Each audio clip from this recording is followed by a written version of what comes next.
Welcome back. In this part, we are going to look at what effect credit sales have on our accounting equation. Now, this part, I'm going to explain the way or discuss the way in which we do it in my class, so please bear with me. I will also make a separate video where I will physically explain this whole section on the whiteboard for those of you who would like to see it visually as well. Right. Whenever the business has a sales transaction or a sales transaction takes place, we need to remember that we work with two parts. Usually, when we have a transaction that we have to analyze on the accounting equation, we basically just work with one amount, meaning two accounts. But with a sales transaction, because we have a sales price and we have a cost price, we are going to work with two parts. Now, how I usually explain it to my classes is as follows. We have an A part and a B part. The A part is the nice part where we work with the big amount, and that is the sales amount, because we all like to receive that money or get that amount of money in. So that's our big amount, our sales amount.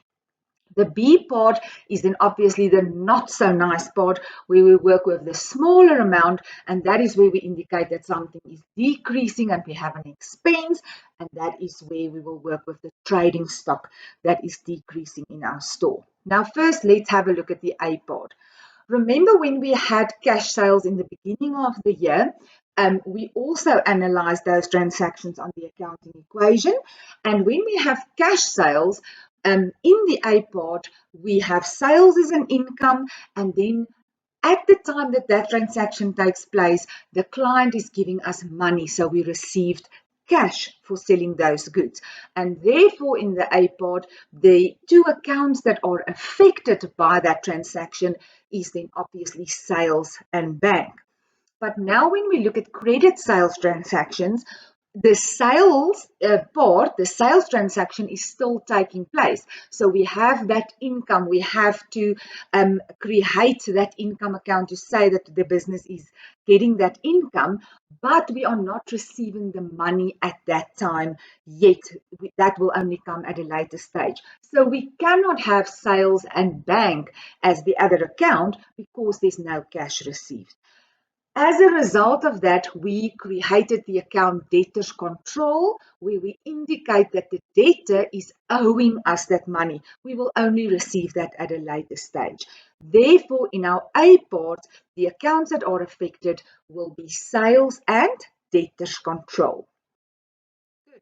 When we look at the B part, that is where we indicate that as the sales transaction takes place and we are generating an income, we also have an expense at the same time.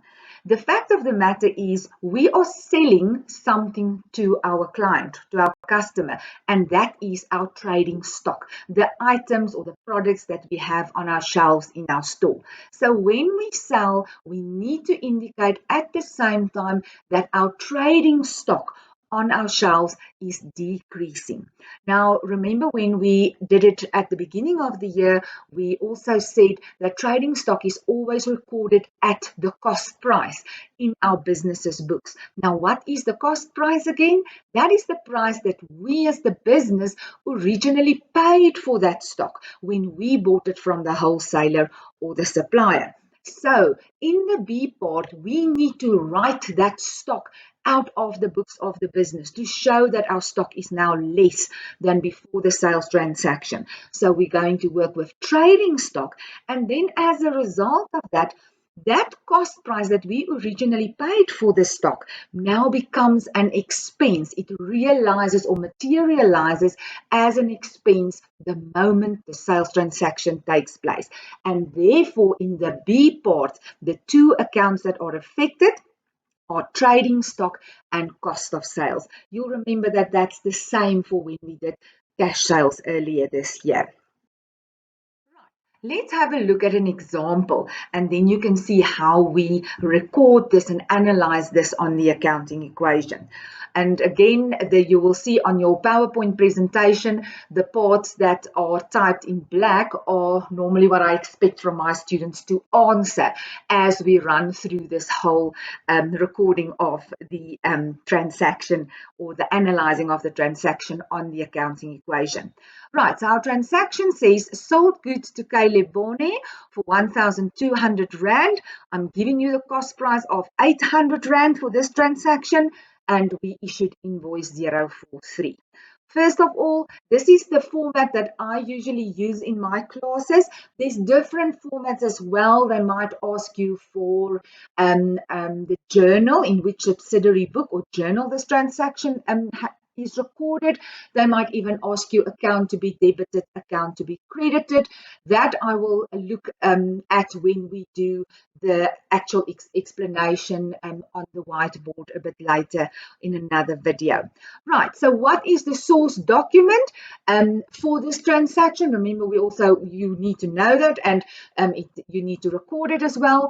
Our source document is the duplicate invoice. Why is it a duplicate? Because we gave the original one to the debtor or the client. So write it down in the source document column. There you'll see duplicate invoice. Good. When we have a sales transaction, we must always remember there is an A part and a B part. What happens in the A part? We work with the sales amount, the big amount, the nice amount, the income that we're receiving from or realizing from this transaction. Sales is what type of account? It is an owner's equity account. It's an income, so it affects the owner's equity. What do all incomes do to the owner's equity? It increases the owner's equity. The owner will receive more profit from the business at the end of the financial year. So under owner's equity, we're going to write plus 1,200 Rand. And what is our reason? Our reason is sales is an income. Good. Did we receive any cash for this sales transaction? No. Why didn't we receive cash? Because we sold on credit. The client came in, decided what he or she wanted, took the goods, but didn't give us the money. So the sales transaction materialized, but we didn't get the cash. So we can't say that bank increased because we didn't get the money straight away. The client owes that money for the sales transaction to us. The client is then called a debtor. And all debtors transactions in our business are grouped together in the debtors control account.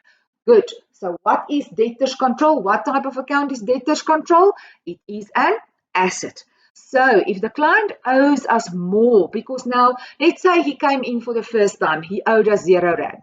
Now he's bought stuff. What did he buy from us for a total of 1,200 Rand? So his debt with us increased, and therefore our debtors control asset increased with 1,200 Rand.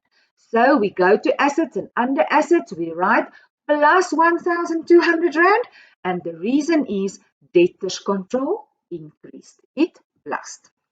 Good. So this is how you record the A part of the sales transaction.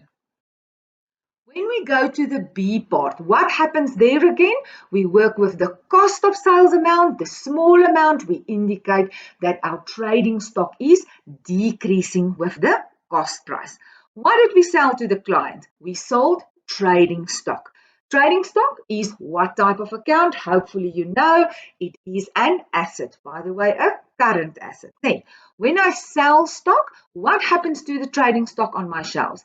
It decreases. There's less left after the client has taken what he or she wanted. So, under assets, we write minus 800 Rand, and the reason is my trading stock decreased. Remember that 800 Rand is the cost price. So the price I, as the business owner, originally paid for the goods when we bought it from the wholesaler or supplier.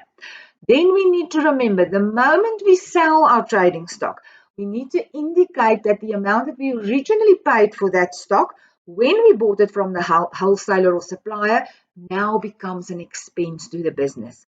Remember, if we don't do that, it will look as if we've made a profit of 1,200 Rand, which is the sales price. If there's nothing being offset against that 1,200, we are going to get the wrong picture in the books of our business, and our calculations on what profit the business has made will be wrong. We know we haven't made 1,200 Rand profit.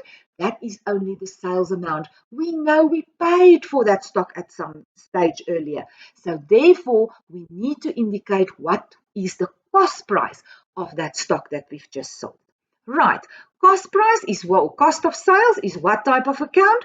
It's an expense, so therefore it affects the owner's equity. What do all expenses do to owner's equity? It decreases the owner's equity.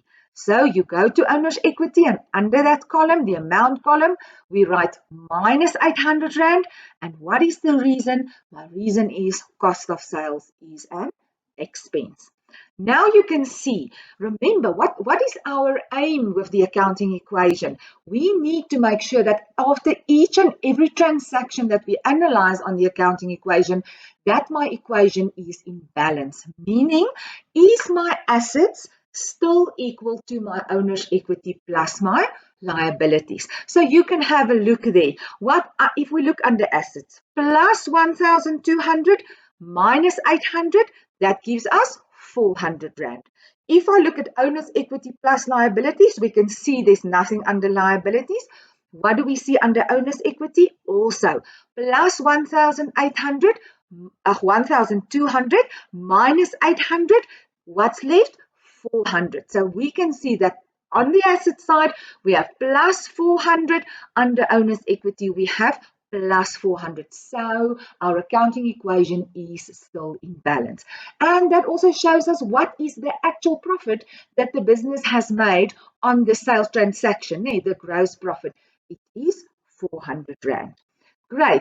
You can go along and then do activity 5 to practice what we have just discussed and to see if you can manage to analyze a credit sales transaction on the accounting equation.